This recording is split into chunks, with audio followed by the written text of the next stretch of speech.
তুমি রোহিঙ্গা, ভারতবর্ষে বাংলা বলে কোনো ভাষা নেই, এই ধরনেরই কিছু বলতে চাইছে, বলছে, এই ধরনের না, এই ধরনেরই বলছে। বাংলাদেশি ভাষা দিল্লি পুলিশ তার সরকারি নোটিফিকেশনে দিয়েছে। এখনো ঘরে বসে থাকবে? তোমার বুকে যদি সামান্য বাঙালির প্রতি সামান্য সহানুভূতি থাকে নিজের জাতির প্রতি, 9 তারিখ মিছিলে এসো। আর যারা বাংলা পক্ষ করো, যারা বাংলা পক্ষের সঙ্গে সরাসরি যুক্ত আছো, তারা ওই দিনটা নানা রকম ব্যস্ততা ছেড়ে, অনেকের অনেক কিছু সমস্যা, ছোটোখাটো যে কোনো সমস্যাকে পার করে 9 তারিখ মিছিলে যোগদান করো।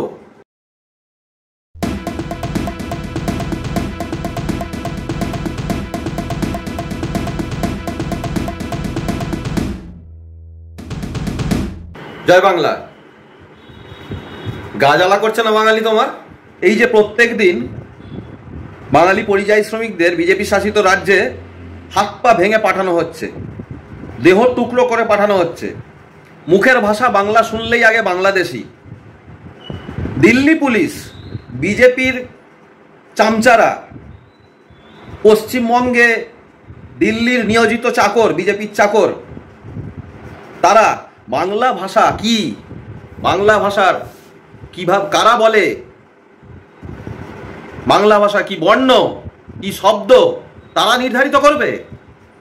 আর তুমি ঘরে বসে বসে মেনে নেবে জিনিসটা? মনে হয় না যে এর যোগ্য জবাব দেওয়া উচিত? এই কথা বাংলা পক্ষ 2018 সাল থেকে বলে আসছে। আজকে তার পরিণতি দেখা যাচ্ছে যে আমরা প্রত্যেকটা দিন যা যা বলে এসেছি তা অক্ষরে অক্ষরে সত্য। এরা বাঙালি জাতিকে নিঃশেষ করে দিতে চায়। দেখতে পাচ্ছ না যে গণহত্যার আমরা মুখে দাঁড়িয়ে আছি, গণহত্যার 7ম পর্যায়ে দাঁড়িয়ে রয়েছি। কিভাবে এগুলো কি কোনো অনিচ্ছাকৃত ভুল? কোনো অনিচ্ছাকৃত ভুল না। খুব সুন্দর করে তোমাকে বলা হচ্ছে তুমি বাঙালি নও, তুমি রোহিঙ্গা। ভারতবর্ষে বাংলা বলে কোনো ভাষা নেই, এই ধরনেরই কিছু বলতে চাইছে, বলছে, এই ধরনের না, এই ধরনেরই বলছে।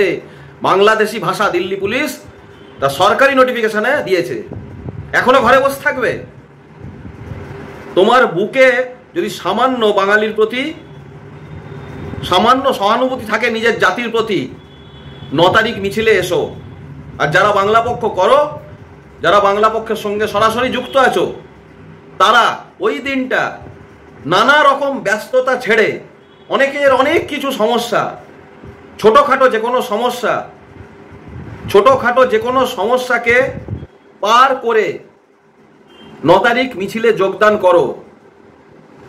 জাতির অস্তিত্ব রক্ষার লড়াই শুধু ভাষা বাঁচাবার এইসব নাম দিয়ে হবে না। ভাষা তখনই বাঁচবে জাতিটার অস্তিত্ব থাকলে। আধখানা রুটি খাওয়ার জন্য বাঙালি বাংলায় নেই। বাঙালি তার নিজের মাটিতে আধখানা রুটি খাওয়ার জন্য নেই। সে গোটা রুটিটাই খেতে আছে, সে গোটা রুটিটাই খাওয়ার জন্য তার পূর্ণ অধিকার। তার মাটি থেকে যে অর্ধেক রুটিটা ছিনিয়ে নিয়ে যাচ্ছে বা গোটা রুটিটা ছিনিয়ে নিয়ে যাচ্ছে, তাদেরকে পশ্চিমবঙ্গের মাটি থেকে দূর করতে হবে। 2 কোটি খালি করতে হবে 22 লক্ষকে ফেরানোর জন্য, সোজা হিসাব। সুতরাং 9 তারিখ যে মহামিছিল কলেজ স্কোয়ার থেকে শ্যামবাজার পর্যন্ত বিকেল 4:30টার সময়, প্রত্যেক বাঙালি এসো।